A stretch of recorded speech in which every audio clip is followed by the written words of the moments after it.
Hi, everybody. This is Peter and Sylvia. You know us by now. We're therapists and we've been around for a while in business before we started doing therapy. So we talk about mental health and well-being in business and in life in general.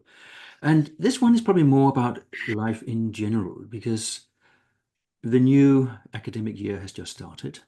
And with that comes a lot of articles here, there, and everywhere about this time the health and well-being of the students, mostly university students, in the most recent articles that you and I have read about how they turn up for lectures the first time of the school year and tell the tutors about all their mental health issues.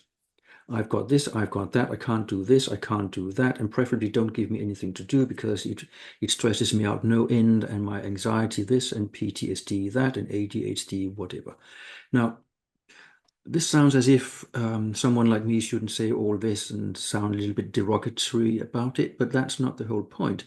The point is that there's a lot of young people out there who are obviously struggling a lot. And how do they know what it is they struggle with? They were being accused of just being downright lazy. It's a nice, not okay, we've got all these online tools where we can diagnose ourselves and we can have this and that label, which means I can't do A, B, or C. I better tell my tutor that he should design his teaching in a way that suits me personally, and then he can do what he wants with the rest of them. But I've paid 9 grand for this year and I want value for money. So what is going on? Are we seeing a generation of don't want to do anything people? Are they lazy? Are they mentally troubled like never before? What do you think is going on, Sylvia? It's a really interesting conversation, I think, because at the beginning you said about this is about life in general. But as you know, a lot of our audience will know that we talk about a lot about stuff in the workplace. But yes, this is about in general. However, these are students and young people who are our future talent and our future employees. So there is a link between the two because, as you say, what is going on? I mean, there are so many things going on. Some may say it's society at the moment, it's life in general, or is it the fact that younger people are more cognizant of mental health and poor mental health? Are they more standing up for themselves, having more of a voice, Hmm. to speak up about their struggles, whereas previous generations may not have done so? Or is it the fact that, being a little bit more derogatory? Is it the fact that they are trying to find ways not to work? Potentially even a little touch lazy. That phrase, when the going gets tough, we bail out. We don't dig a little bit deeper. We remove any barriers rather than improve our own way of being. And it does seem to be that quite often, with the plethora of apps available, is it the fact that people are struggling a bit more, and because they cannot get to see GPs or any clinical diagnosis, they're turning to apps and online, and then self-diagnosing their way out of anything?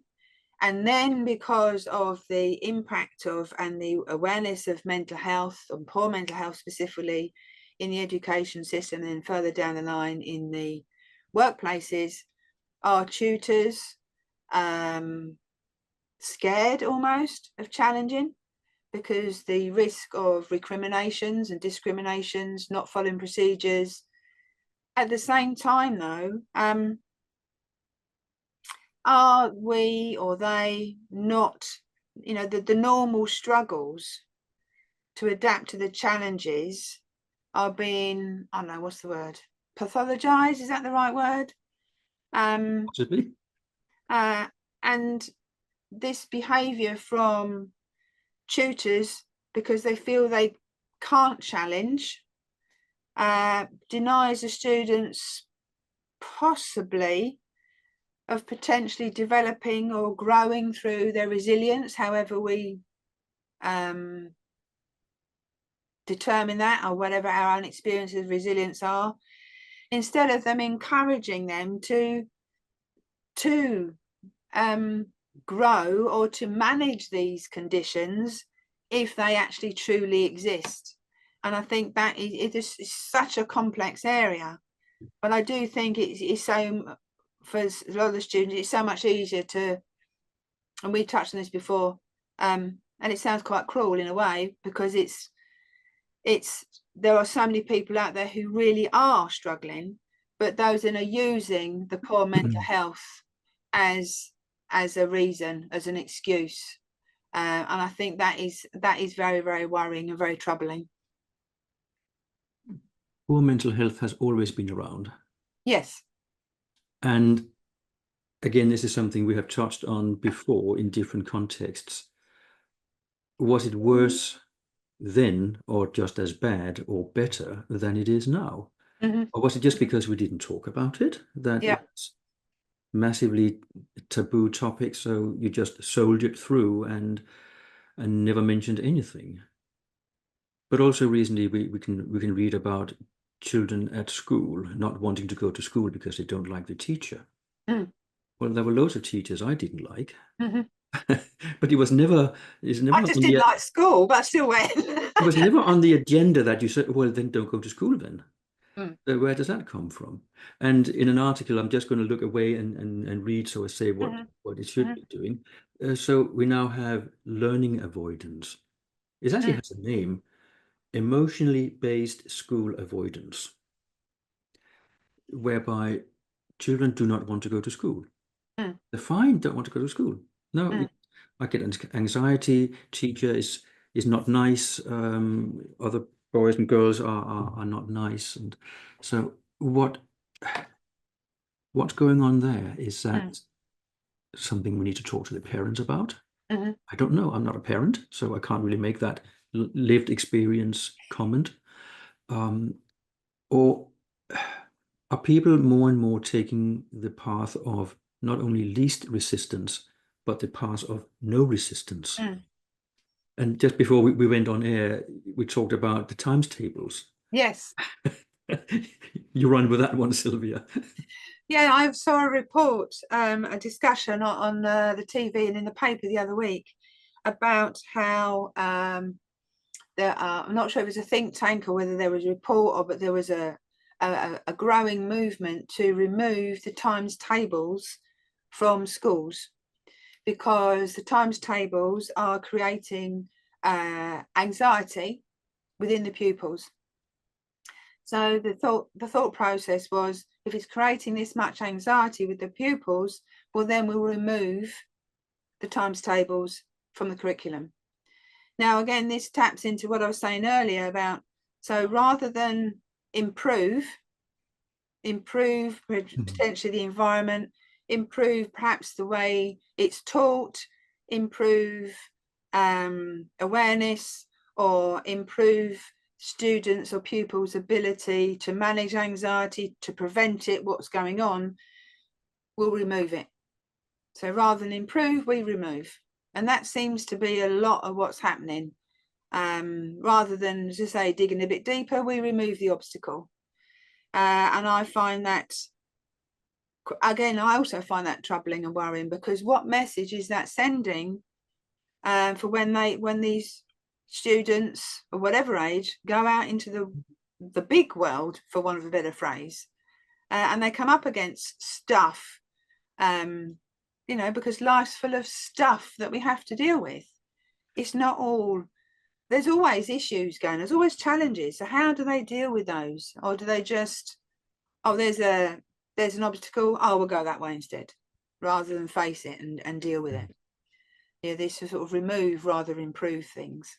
As you were speaking there, a couple of thoughts popped into my head, and that is, are people afraid of having demands put on them, that they have to do something for Mm-hmm. fear of failure, maybe? Mm-hmm. Has anxiety just been put up there as a catch-all phrase that we can just use and then avoid doing anything? Mm-hmm. And what has happened to the joy and excitement of learning? Yes. What has Yes. happened to that? I mean, Yes. do we not want to learn anymore? Do we just want to play computer games and faff around and then hope for the best? Mm. And finally, is this really the way it is, or is this just headline grabbing? True. Are the majority of students out there absolutely fine and willing to learn and as resilient as we always were? And is this just good headline grabbing and clickbait for the media? I don't know. That's a really interesting point, because there's a lot, isn't it, at the moment about Gen Z's attitude towards the workplace and Gen X attitude to the Mhm. workplace.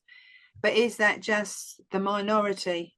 And the majority of people actually do want to learn, do want to get jobs, do want to go up the ladder, all those sort of things.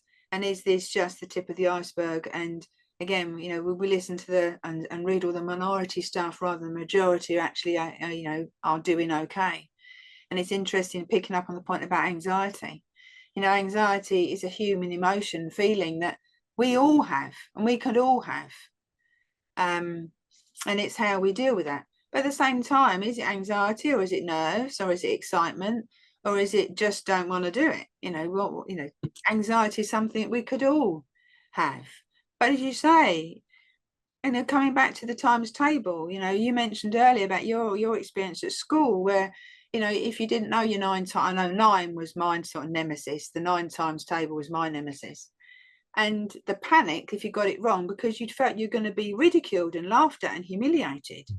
So perhaps even that small change of encouraging the student if they get it wrong, rather than humiliation, that in itself could immediately reduce anxiety and worry and fear about doing something simple like your times table in school.